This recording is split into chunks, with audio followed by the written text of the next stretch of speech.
Just so that everyone is aware, we are now streaming to YouTube. Thanks, Eileen.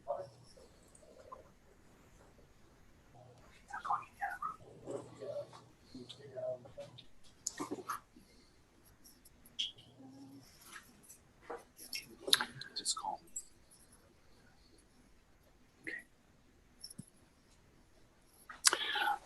Well, it's 10:31. Are we ready to go? Raisa, are you ready? Okay, so I would like to, I'll call the meeting to order, and Raisa is going to read a statement on how the community can become involved in this meeting today. Alrighty, good afternoon, council members. So due to the provisions of the governor's executive orders, which suspend certain requirements of the Brown Act and the order of the health officer of the County of Sonoma to shelter in place, the Economic Development Subcommittee is, of course, conducting today's meeting in a virtual setting. Members of the public may view and listen to the meeting as noted on the city's website, srcity.org. And as noted on the agenda. Members of the public wishing to speak during item 3, public comment, or during our public hearing items will be able to do so by utilizing the raise hand feature, to raise their hand, or pressing *9 on their phone. They then will be given the ability to address the committee. And that is the statement. Thank you very much. Thanks, Raisa. And Eileen, could you call the roll, please? Councilmember Alvarez? Present. Councilmember Fleming? Here. Councilmember Sawyer? Here. Let the record reflect that all subcommittee members are present. Thank you very much. Raisa, would you like to want to show the agenda? I only have one screen this morning, so I'm a little bit at a loss. Unless you want us to announce the first agenda item, that would be adequate as well. Sure. The first thing though is public comments. Okay. So yeah, asking if there's any public comment. Thank you. Public comment on items not on the agenda. And Eileen, can you let the community know how they can communicate with this subcommittee on items not on the agenda? I can read that out for you. So thanks, Raisa. Sure. If you wish to make a comment via Zoom, please select the raise hand button. If you're dialing in via telephone, please dial *9 to raise your hand. Each speaker has 3 minutes. A countdown timer will appear for the convenience of the speaker and viewers. And please make sure to unmute yourself when you're invited to do so, and your microphone will be muted at the end of that countdown. Excellent. Thank you very much. And Eileen, do we have any public comment at this point? There are no raised hands at this time. Okay, thank you very much. So we'll move on with the agenda. Raisa, can you indicate the first item on the agenda? Sure. The first item is the temporary paid sick leave. The continuation of the discussion. I don't know why I'm laughing about it, but anyway, it's well, it's been going on for it's been an active conversation, so that's I can understand. It's important, yet it has been moving along, and we're getting closer and closer to some decision making. So thank you very much. Sure. Well, so we have a presentation that I just put together. If Eileen can put that on, so it'll help us lead through the discussion points and the questions that we're going to be answering today. So if I may, Councilmember Sawyer, jump right in. Are you okay with that? Absolutely, please. Thank you. Okay, next slide, please, Eileen. Next slide.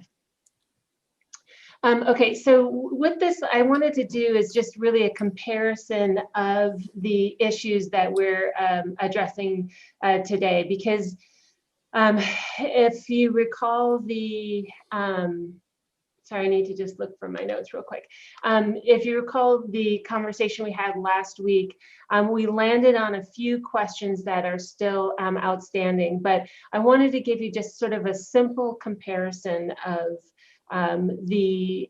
what the federal act, the Emergency Paid Sick Leave Act, under the Families First Coronavirus Relief Act, I think it was called FFCRA, did compared to what we did locally. And the main issues are whether we want to cover over 500 employees or under 500 employees. So the FFCRA covered required of employers with less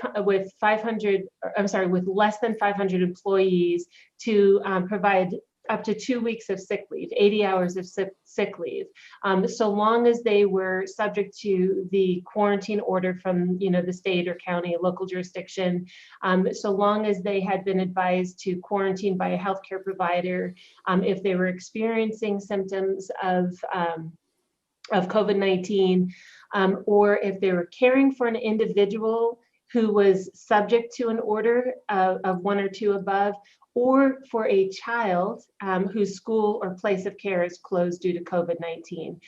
These last 2 are fairly important because what the Santa Rosa ordinance did, as you recall, is we included employers of 500 or more employees, which were not covered under the FFCRA. Healthcare providers and emergency responders were also not included, so we included, or they were optional, we made them mandatory. We removed the lower cap limit. There was a lower cap limit for people caring for a child whose place of business was whose childcare was closed, and also for caring for an individual subject to the order, so someone other than yourself. So the cap limit is one of the biggest things that changed. And the other thing that changed is we sort of expanded 4 and 5, making it that anybody who's caring for somebody whose place of care is closed due to COVID would be covered under this act. The only way this is enforceable is not through the city, but an employee would have to bring an action to the Superior Court. I hope that wasn't too confusing, but I just wanted to highlight the things that we added to the federal act. Next slide. The other thing is, I mentioned the caps that we had. So again, if you're caring for yourself, the federal act had a higher cap of $511 a day. Again, I just want to say that most people, what they get paid falls under this cap. It's something like $65 an hour you'd have to make or over in order to exceed this cap. And then the federal act again had that smaller cap for caring for somebody else, including your child.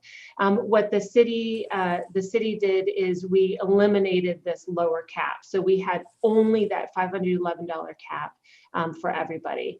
Next slide. Is there one slide above? Can you go back one slide?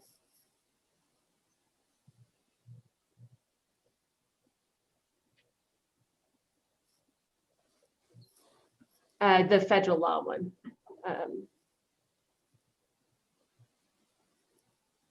That one. Okay.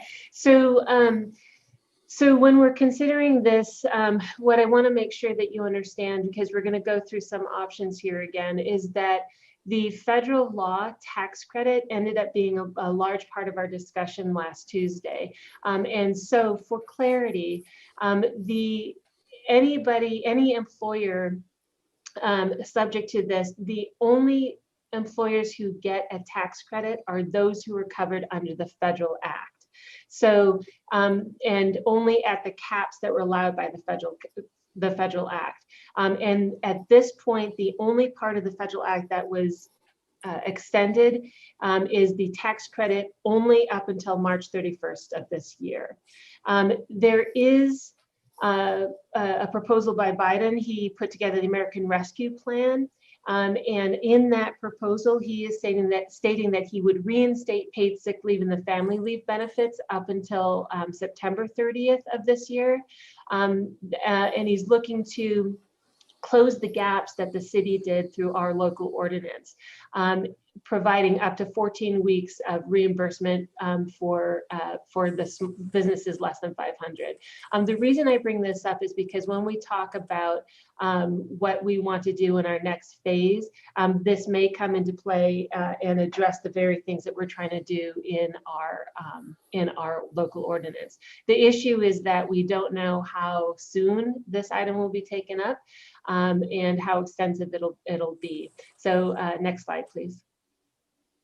And so with that, what I wanted to do is go through the areas which I thought we had some questions about at the end of Tuesday's meeting, and then also ask any additional questions that you may have related to this.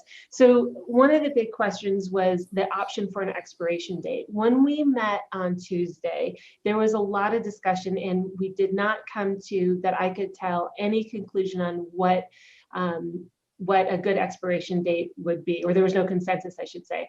The options range from having an expiration date on our ordinance of March 31st, which would be consistent with the federal tax credit. The other one that was brought up was June 30th, the end of the fiscal year. And then I proposed too that because there was question of could we do it with no sunset and then just keep checking in, we could potentially offer, for example, a March 31st deadline, and then offer to tie it to, should the federal government extend it either to September or make it permanent, we could tie it to whatever the federal government does. The other thing that was a question was the inclusion of employers in less than 500. I think I heard most people say that they want to include the people other than less than 500 employees. This would be an expansion of our ordinance, of course. And in speaking with members of the Chamber of Commerce, the Santa Rosa Metro Chamber, this would be acceptable if linked to the tax credit. So employers with less than 500 employees would get the 1-for-1 tax credit at that tiered rate that we discussed. Raisa? Yeah. I'm sorry, can I interrupt you just briefly? Sure. What people say and what one hears sometimes is different. But what I heard, I believe I heard the majority of the council and council members, please correct me if I'm wrong, that there was a high level of satisfaction with the March 31st because of that, because it was tied with the tax credit. Is that what you two council members heard during last Tuesday's meeting? Because that's what I heard, is there was a high level of importance tying the tax credits with the March 31st deadline. You know, Councilmember Sawyer, I'm not exactly sure. I was so focused on the details of this that I don't recall exactly what the consensus was. I remember that I was in support of its expiring on March 31st, provided that we had something else ready to go. And that's pretty much. I wasn't taking tally of who was supportive of what dates. Exactly. I would concur with that. My recollection is that I did bring up the June or the end of the second quarter, and I do remember Council or Vice Mayor Rogers stating that she believed that March 31st was a better date. So I do remember that conversation. Thank you. Ms. De La Rosa, would you say, do we have time? Let's say that President-elect Biden isn't able to put together a program that works for us, even on a temporary basis, where those employers of 500 and less do not get coverage with tax credits. Would we have time to put in a temporary order to between now and when a decision was made by President-elect Biden? Well, my understanding is with an urgency ordinance, we can put something on pretty quickly. So we would just have to do another urgency ordinance. I think, Eileen, is Jeff Burke on the call? Because he might know a little bit more from the city attorney's office, but we can put something on the agenda pretty quickly. And then I want to get Jeff's opinion on this, whether or not we can put something in the ordinance that would, again, if we tie it to whatever the feds do, we could potentially automatically extend, or we would just have to address it at that point. Jeff, do you have an idea on that? So I'm not quite sure I'm understanding Councilmember Sawyer's question. Are you asking how soon we could be nimble to get it on the agenda? Or are you asking once, how do we craft the ordinance in a way that allows for some flexibility? Well, let me clarify a little bit. So the concern, I believe, of those council members that were looking for tying the tax credit with the 500, with less than 500 employees, was that there was no harm, no foul on those employers. On the other hand, if we are not able to extend that those tax credits, then we are placing potentially in jeopardy those employers that would then have to cover employees that they weren't covering before. So that's kind of, so that being able to be nimble and being able to give them in essence some protection and some predictability as to their obligation to their employees. So let me throw this out. I'm not sure it's answering your question, but we don't know what the feds are going to do, and we don't know how fast they're going to be able to do it. I think our thinking, Raisa, please correct me if I'm wrong, is that we weren't planning to come back on the 26th with a draft ordinance, but the week after, I don't know if that's February 2nd, but one approach would be, if you want to tie the under 500 to the tax credit, then one way to craft the ordinance would be to have a March 31st end date for those employers under 500. And then if you want to go farther with the over 500, you could do that. So you could, I think you could craft the ordinance that way. And, we have to kind of, on a parallel track, see what's happening, with Congress and what they enact and how quickly they do it. And, come back to council if that requires us to want to revisit it. I appreciate that, because I think there was what I heard was this desire that we cover all employees, and that was our goal, and the question was how much impact covering all employees would have on some of our smaller employers, especially those 50 and less, where they would have to be requesting special dispensation to be relieved from that requirement. So I think that at the end of the day, what we were looking for was to cover all, as at least for the time being, and hope that the federal government comes through with a program that does not only requires it, but helps those employers that are in jeopardy. I think on that matter, the feedback that we're getting is that from small businesses, or the less than 500, is that so long as there is a means for the one-to-one tax credit, this is what would make it tolerable. Mm-hmm. So what Jeff is suggesting on that sort of phased expiration date, this would cover those businesses, the less than 500 employees. We only have a dozen or so employers that are over 500, and they're not, they don't get the tax credit anyway. Right. So that later expiration date wouldn't matter to them. And is it all right if I ask a question? Please. I'm curious to know, with the employers over 500, oh no, it's going to slip from my mind. It's super technical. You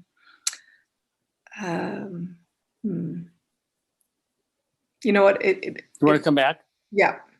Okay, no problem. Mr. Alvarez, any questions at this point? It's very, this is one of our, this was one of the issues that tends to take a lot of time to understand, and I don't pretend to understand all the nuances myself. So it tends to be rather technical and a bit of a moving target. No, I appreciate that. And for myself, it's appreciate the staff for the work that they're doing. I did have a question about the 80 hours that were replenishable, if we were going to start them over or if we were going to continue on with whatever hours were left towards the credit of the employee. Yeah, that was one thing that that I did hear consensus on, that there would be no new addition, like we wouldn't reset the clock on the 80 hours. I think if Jeff, correct me if I'm wrong, if the federal act, if Biden pursues something, that might reset it. But I don't know if that would be at the fiscal year or what that is. But at this point, we would not be asking for an additional 80 hours. So the bank would remain, there was no resetting of no resetting of the bank. So if they used it, then they used it. They don't get another 80 hours. And that's the same thing with the offset. We weren't gonna stop the offset. So the offset was if an employer is already giving this, sort of above and beyond what they normally had, that was allowable for an offset. That was both in the federal act and in ours. And so that would remain in effect. That's correct. If I may just add one thing to remind us all, and there are so many different laws here, that's true that that was the consensus, I believe, of the council, not to increase the bank of 80 hours. But I want to remind us that if there is an employee out there and it's work related, whether they've used their bank of hours or not, the Cal OSHA regs will protect them if they're COVID positive or had close contact. So that's a bit of a safeguard for employees. So I just wanted to mention that. And Jeff, just to be super clear, that Cal OSHA reg doesn't apply to all workforce sectors though, right? That's correct. Okay, so which ones does it leave out? It's healthcare and... So yes, it does leave out healthcare facilities. Those that are already are under the aerosol transmissible disease protection program because supposedly they have safer workplaces, and that Cal OSHA regulation, one piece of it only was about pay, but a lot of it also was about a prevention plan. And I guess Cal OSHA felt, well, they already have the prevention plan. So yes, there is a segment that's not covered. Okay. Raisa, I remember my question, which was, where do franchisees fit in did we ever decide if they're over 500 or under 500? Yeah, we decided that we didn't need to be definitive about that when we were discussing this, because a single franchise owner would have less than 500 employees. And then when we swept up the over 500, even if we decided to include them that way, they would be included. So we never did address that specifically. In the minimum wage ordinance, franchise owners are over 500, or they're not over 500. Sorry, it's a totally different. 25, I think. Yeah, but they're considered large businesses. Okay. Okay. And if I'm asking an additional question, more for my clarification, on the one-on-one tax credits, what federal protection or credits are already offered to these under 500? And you stated that over 500, they don't have as many credits. Am I correct? Yeah, specific to this, they don't, over 500, they don't have anything. They're not offered a tax credit for this benefit. It's only those under 500. And again, we made it only at the higher limit of the $511 a day, but they split it at the federal level. And these would all end on the March 31st sunset date, right? Right, at this point, yeah. Okay, perfect. Thank you. So I guess the question is at this point, before I take public comment, if you have any more questions to help clarify the issue that we're dealing with, and then we'll take public comment and then come up with either a recommendation to council to adhere to their recommendations on as per last Tuesday, or if we decide to recommend something different to them for our next meeting with the council, or we can make no recommendation at all and let them, after some consideration of a couple of weeks, allow them to kind of finalize the decisions that are before them. So let's I'll ask for questions first. Any final, or Yeah, don't have to be final, but questions? The other thing that I would just want to know is, like, how do you feel about the two-tiered cap? Because we only have the one. Because we have the opportunity to go back to two tiers similar to or what FSCRA did. And that would address the issues of businesses. So again, businesses really want to see that if they, with the less than 500, if they can get the 1-for-1 tax credit, they're good with it. But that means that we would go back to that two-tiered cap. So that was the other question: is how do you feel about that if we move forward at that with that level? Council members? Well, the thing I was trying to hold back, I don't know if this is the right time to state preferences about this, just because of public comment impending. Well, if you'd prefer, just if you have a clarifying question, maybe you might want to wait until the public comment. But you're more than able. If you feel like making a comment now about your direction, I am more than happy to hear it. Okay. I think that I'd prefer to wait until after public comment just to get the public's input. But I'm be surprised if my recommendation changes much from what I said in our last meeting. Okay. Mr. Alvarez. I agree with waiting for the public comment. Although I did have a question regarding the childcare in the coverage. Is there a limit for the time that we'll be covering for the childcare? I noticed that in 1 through 5, most of these are set with, and I'm sorry, I'm looking at the presentation that we received at City Council. Number 1 through 4 pretty much states when the subject is well and healthy enough to return to work. Number 5, seeing that schools are closed some indefinitely, how would this play into our program? 80 hours. Yeah, it's just capped Just at 80 hours. Yeah. And if I can just jump in here for a second, part of the challenge that we find ourselves dealing with here is a pretty high level of compromise, because we're trying to both get the support of the community in advancing some of our protections, at the same time being mindful of the impact of those protections for the employees. And that's why this is so difficult, because what we would love to be able to do, of course, is to cover everyone in all of their situations and not have a completely damaging effect on our small business owners. So it's this is the rub, if you will. This is the difficulty, is trying to balance those two and come up with a something that is probably not too pleasing to either side.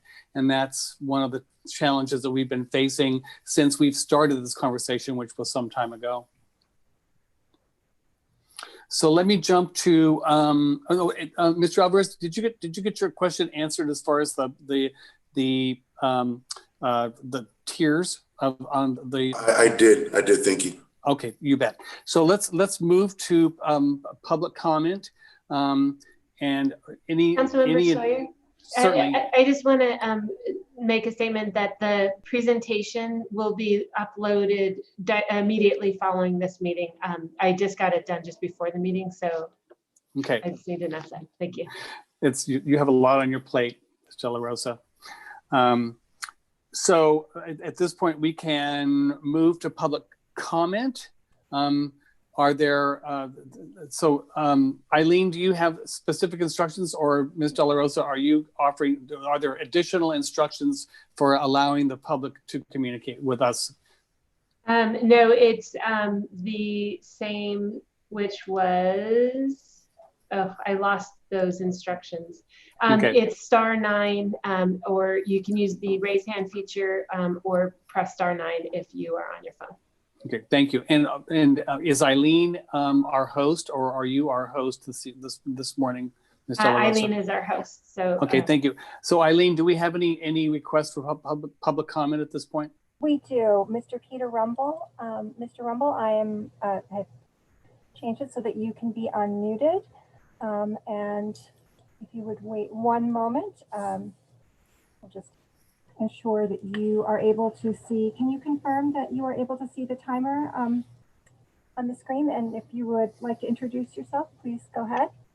I can see the timer. My name is Peter Rumble. I'm the CEO of the Santa Rosa Metro Chamber of Commerce. I wanted to thank your council and your subcommittee for taking the time to have this conversation, and certainly the conversation at your council was very thoughtful and nuanced, and I really appreciate your willingness to dig into this issue. To Councilmember Sawyer's point, from a perspective of compromise.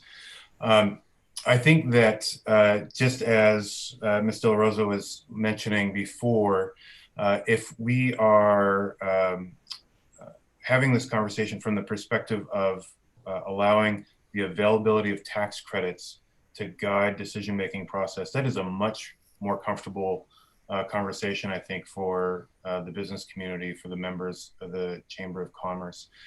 Should public funds not be available to close these safety net gaps that are most certainly there from the federal perspective, then allowing businesses to avail themselves of a tax credit while providing this benefit is I think, a nice solution to the problem. Of course, that doesn't cover large employers over 500, but for the vast majority of our employers in the county, again, guiding this decision-making process around the tax credit.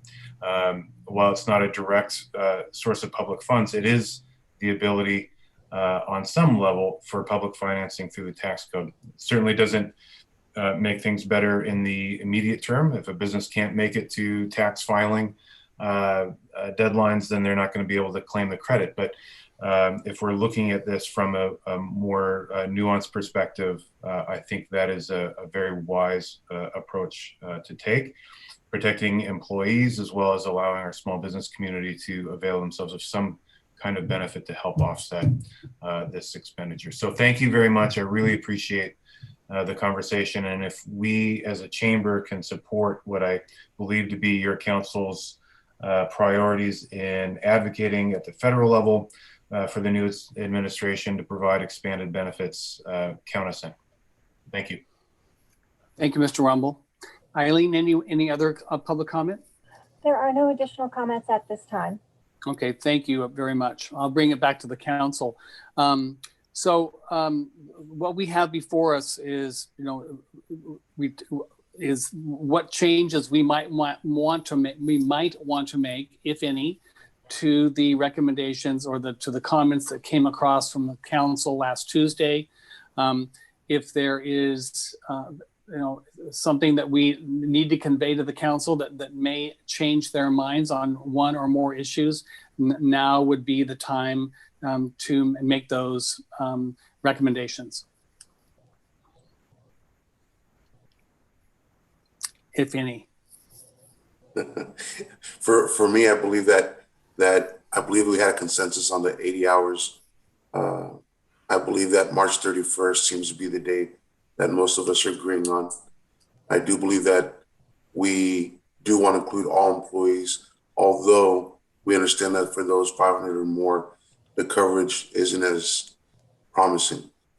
Beyond that, I'm in a bowl of spaghetti, not just because my name is Eddie, right? Well, I don't blame you, Mr. Alvarez, and in reality, because we have so few employers with 500 or more employees, and there is a presumption, whether it be accurate or not, that those really large employers have the ability to cover those employees, regardless of whether it's required. That is our hope. So my thoughts are fairly similar to Mr. Alvarez. I would like to see the FFCRA extended in as much as that it would expire March 31. Our ordinance would expire March 31, that we would, to that end, continue working while staff tracks legislation, and hopefully we can get something out of this next administration. But I think that given how things can go, sometimes we're going to need to be on it and paying attention to what happens, and continuing to meet every few weeks to have something ready, so that we don't go through this process with an expired ordinance once again. I think that that's suboptimal. So, but the nuances or the policy details, as far as I'm concerned, would be that expiration date at the end of Q1 to line up with the tax credits, that it would be the FFCRA, the frame of the FFCRA, but an expansion to include all employees in all sectors and all business sizes. So, so that the terms of it would apply to under 500, over 500 franchisees and non-franchisees. Although I think that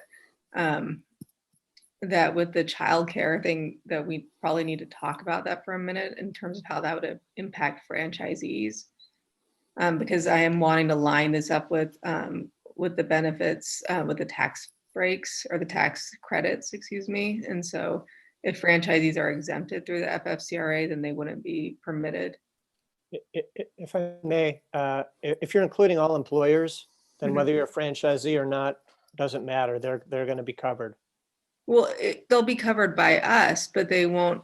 It depends on how the FFCRA defines. Oh, I see what you're saying. And I'm scrambling to find how one city defined franchisee. I think the answer is if they have more than 500 employees in the jurisdiction, but I see the point you're raising with regard to the tax credit. Yeah, I think there was a couple of different ways, and it was the one that I remembered was franchisees, if you have nationwide, like it doesn't have to be within the jurisdiction, it was anywhere, right, then you were considered larger.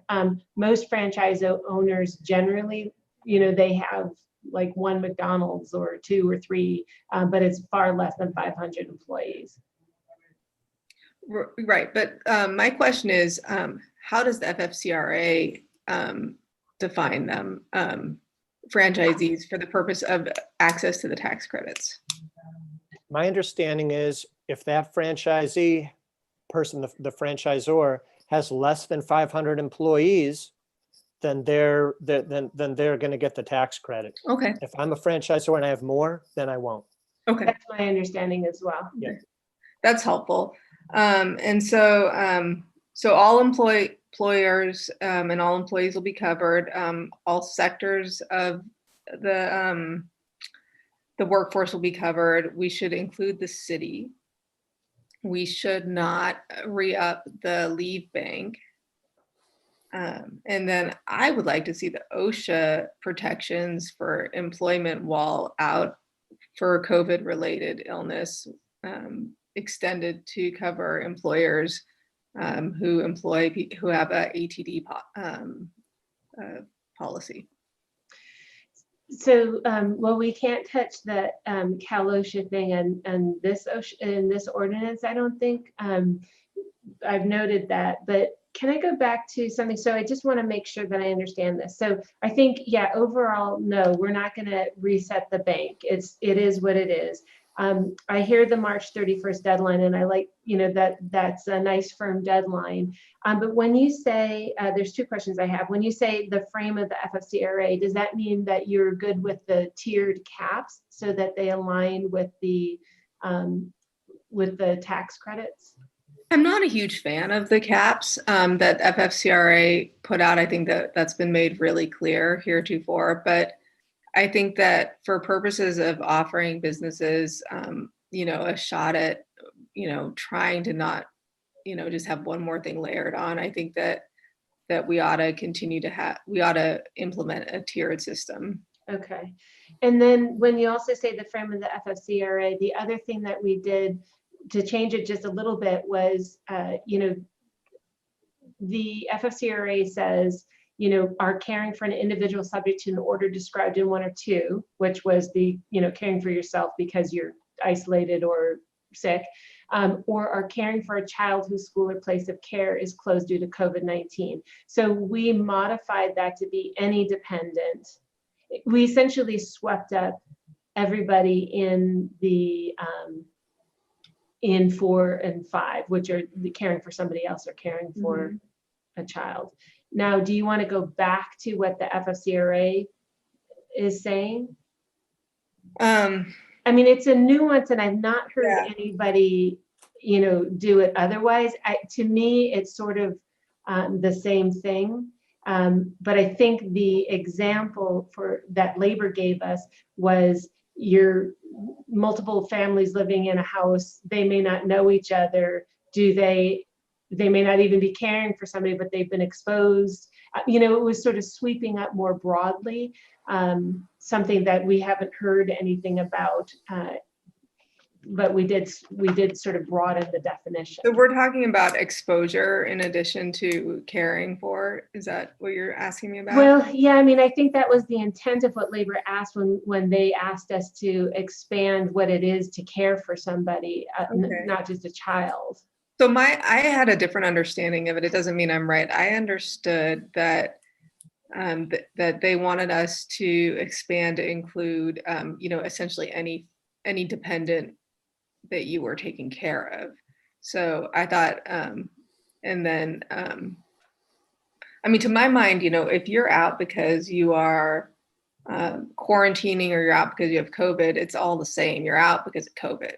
And if we're going to only offer 80 hours, which is not a lot during, a major pandemic, if you have a big family, this could well exceed that, I think, and we're not going to re-up the bank.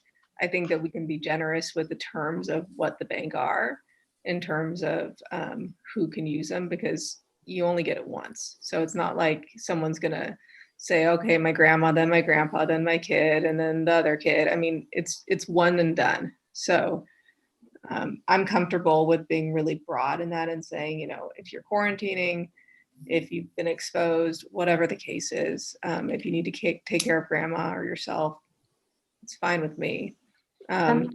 Jeff, can you confirm that doesn't, to your understanding, alter the tax credit piece of it? I mean, I think I understand the point. It's so subtle. I just don't see that being an issue. And I do see the issue that you're raising, Raisa. I think you're basically changing his or her child to a child whose school or to a dependent, because it wasn't a child necessarily. It was, say, the nursing home your parents are in is closed for COVID reasons, and you're caring for them. The federal law specifically, actually, no, that's covered under 4, I think. Right. Yeah. No, I think it's such a subtle, small difference. I understand the nuance, but I think we're fine. So, so Councilmember Fleming, does it matter if we state it the way the FFCRA is, or you're saying to state it the way we did, which covers anybody? I think we just broadened the language. I prefer to broaden it. I wish we had touched on this policy point before public comment so we could hear from people, but when it comes to the council, we'll have another opportunity to hear from people. But yeah, the broader definition, please. Thank you. Which is the way it is now. Mm-hmm. Yeah. And yeah, then that's what makes this policy so difficult, is you can say the bones of the CRA, but not this, and yes, that, and it just, right. It's like jurisdictions and laws all layered on top of each other. And Councilmember Sawyer, I know that you have yet to give your opinion, but may I ask Councilmember Fleming another question on her statement? Please. Okay, so then the other thing you said was have something ready to extend. So assuming that, so I guess the extension is if the federal government doesn't act to extend, which I think they if they're going to do something, they would probably do it with the tax credit sooner than later. But are you just saying have something ready would be just the exact same thing, and then it would just be picking a new date? Or are you suggesting, is it tied to the tax credit piece again? You know, I think that this has been such a moving target that the last time we met, you know, I think it was maybe before the Georgia Senate races. And I think, you know, was really thinking that maybe we weren't going to actually have another stimulus package. I think that more specifically what my ask is for us to continue to meet every while as necessary to track this, because my fear, it's not that the truth is that I don't know what's next and I don't know what the right answer is. If the federal government comes in with a fantastic, you know, protection for both business and workers that starts April 1, that would negate any need for us to do anything. But like everything, you know, it's about compromises, and I wouldn't be surprised if what they come up with has some holes in it. So I think that we need to watch closely and be ready to do something, but allow for the opportunity for something better to come along with more financial protections. Okay, so we'll just leave it as what it is, and then just track it, and we'll have it if we meet with this subcommittee monthly at this point. Then we can have it. We can have those updates at that time. Okay, thank you. Okay. Thank you. Thank you, Ms. Fleming. And thank you, Raisa, because it's, you know, this is part of our challenge is the unknown. So if we can, we'll make sure that we set another meeting. If something drastic happens even before a month is up, where it would be helpful for you to have some recommendations in addition to those that are coming to you this morning, then we could always set another special meeting. Otherwise, we could wait until February, and we still have some time, although it seems to be going rather quickly. So it's clear that what we're looking for is protections and at the highest degree possible without losing those tax credits. So. Mr. Burke, is there anything that we have recommended so far that would jeopardize those businesses under 500 employees from taking advantage of tax credits? So I'm not seeing anything, and I do want to confirm my understanding. So we're going to include the city, no new leave, all employers, March 31st, and include the lower cap. Is that everybody's understanding that those 5 pieces? And that cap, and I did this during the council meeting, and I'm going to do it again. Could you reiterate the meaning of including the lower cap? Sure. So for the lower cap, Raisa, correct me if I'm wrong, but and I don't know if you want to pull the slide up, but for items 4 and 5, when you're caring for someone else, the lower cap dollar amount is $2,000, I believe. Yeah, $200 a day, $2,000 max for caring for someone else, including your child, for childcare reasons. Okay. And the last thing I'll mention, which is already in our ordinance, there is a limited small business exemption consistent with the federal law, which is if you have less than 50 employees and your employee wants to use it only for the care of another, if that would cause one of 3 things, then you don't have to provide the 80 hours for that employee in that limited circumstance. If doing so would cause that business to fail financially, if that's like the key person, or if you wouldn't have sufficient staff to operate your business. So that's what currently, or what was in the federal law and what is in our ordinance. So I just wanted to confirm that you want that to stay in. And Jeff, within that too, I think that they had to submit something to the federal government with, you know, since that doesn't exist anymore, there's nowhere to submit that Well, they wouldn't be submitting it to the federal government in Santa Rosa because our ordinance would say you go to Superior Court. So they'd have to prove up their case. And if an employee was denied the 80 hours and the small employer was trying to carve out this exemption, then it would be a question of fact that the employer would have to show to a judge, here's why I didn't do it. So although it is a bit messy, it's possible. Yes. Okay. I mean, this is part of that compromise issue that we're dealing with, you know, providing opportunity, even if that opportunity is difficult. And I think that at least at this point, and I'm hoping, as is, I'm sure both of our council members here this morning, that the federal government comes through and creates a great program that really takes the pressure off these valuable employees that are so challenged right now, you know, across the country. So thank you, Mr. Burke. Ms. De La Rosa, do you have what you need this morning?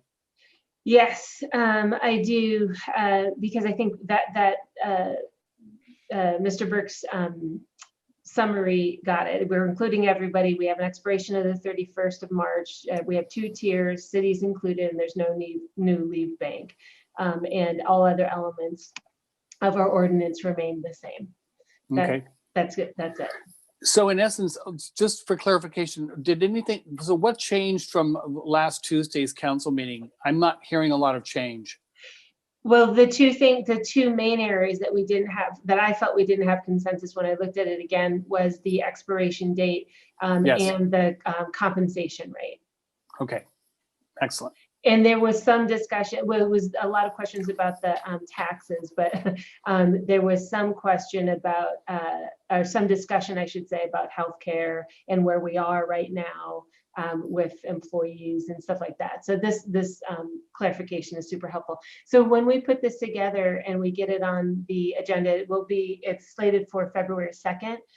We would do it as it's recommended by the Economic Development Subcommittee. And are you good with that then? Yes, council members, are we clear and good on this recommendation?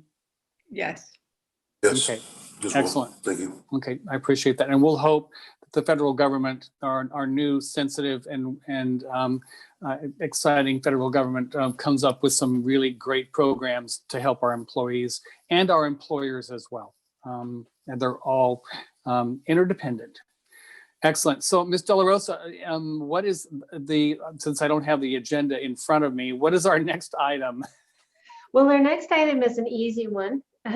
It's the Economic Development Subcommittee. So this is a special meeting of the Economic Development Subcommittee.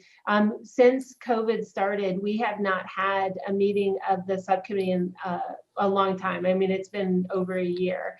And so I wanted to go through the cadence of it and review some of the objectives, because we're transitioning from the Economic Recovery Task Force into this now Brown Acted public meeting. And so I wanted to go through those things with you. Okay, excellent. Let's hear it. Okay, well, so we were meeting weekly with the Economic Recovery Task Force. We met on Tuesdays at 10.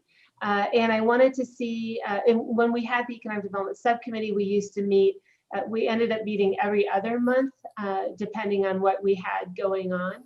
So I wanted to see if Tuesdays monthly would still work for you at 10 o'clock.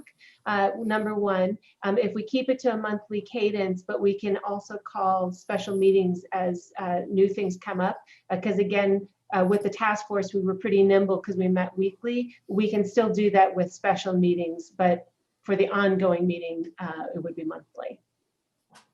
And so could you restate the time? Tuesdays, let's see, I guess we'd have to pick a Tuesday of the month. So it would be Tuesday at 10:30 once a month. And we could pick the first, second, third. I mean, is there preference on which Tuesday? I think we're the second Tuesday right now. I don't at this. Yeah, I don't have a preference at this point. council members, does it matter? Do you have any conflicts with other Tuesday? I mean, Tuesday being is we're majorly conflicted because we have a council meeting, but other than that, does any Tuesday work for? I got clarification from Mylene that it was the second Tuesday of the month previously. I mean, the second week of the month. So we could do the second Tuesday of the month. And the reason why we had chosen Tuesdays was so that you could have just one long day. Yeah, I'm okay with that. I mean, it's already, obligated. And if we start, and you're suggesting, did you say you're suggesting 10:30, continuing with a 10:30? At 10 o'clock, we had, I mistakenly set this one at 10:30, but I'm fine at 10 or 10:30. Okay. We had done 10 o'clock for the Economic Recovery Task Force. Well, probably on the earlier side, the better, because sometimes we have closed sessions that begin pretty early in the afternoon, like 1 o'clock. So the more time we have, like if we have an hour and a half, if we set it at 10, it goes to 11:30, having an hour and a half between the potential of a closed session meeting at 1 probably is beneficial to the council members. And would you guys agree with that? I agree with that. Yeah. Okay. Excellent. A little bit of more time in between the meetings. There you go. So what we can do is we will set those at 10 o'clock and on the second Tuesday. And if we find that there are some reasons to make a change in that, then we will give the proper notice and make a change in the timing and the day. But for the time being, we will just allow that to be our set time, if that's acceptable. And so at the next meeting, what we'll do is just have a check-in about what the federal policies are for paid sick leave, of course. But I want to go over as well the items that we were reviewing or that were under consideration in the task force, and to also set the objective, because the objective of the task force is different. Obviously, that was a recovery task force. It's different than this one. So we'll be setting those things and reviewing the items. The other thing is where I think we were incredibly successful with the task force is we were able to accept questions and considerations and keep a running list so that we could understand what we were doing or where people had an interest. For example, Councilmember Tibbetts, had a question of something that we had reviewed in the task force. So we can keep that running list and allow it to be open for consideration from other members. And so that's where I was hoping to try to keep a merger of what used to be the subcommittee and what was the task force moving forward. Would that be best done by you looking at those two lists and then coming back for recommendations at our next meeting or even one after that? Do you have enough time to put, because we had quite a list, as I remember, and so I just want to be able to give you enough time to be able to consider those two individual lists. Yeah, so the next meeting would be Tuesday, February 9, and I have still, obviously, I kept that list on our agenda. So I'll put that together and I'll make it available in advance. It'll be posted, but I'll give it to you guys as well. And I think that'll be the basis of our discussion. Are we still on the right track for what we want to discuss? Are there other things that come up? What's missing? And then we can sort of select, like we did during the task force, what's staff going to be working on, or what's our objective for the next meeting. That sounds good. And so if we could have all of us, all three of council members, looking at that list, making our own suggestions and considerations on what we think is what our priorities may be, because we will also be up to consider the priorities of the council as during goal setting. I'm not sure what that's looking like this year, but we will be discussing that as a full council. And then, so if we can have a conversation, that recommendations from this subcommittee to the council when they are considering priorities for economic development. So during our annual conversation.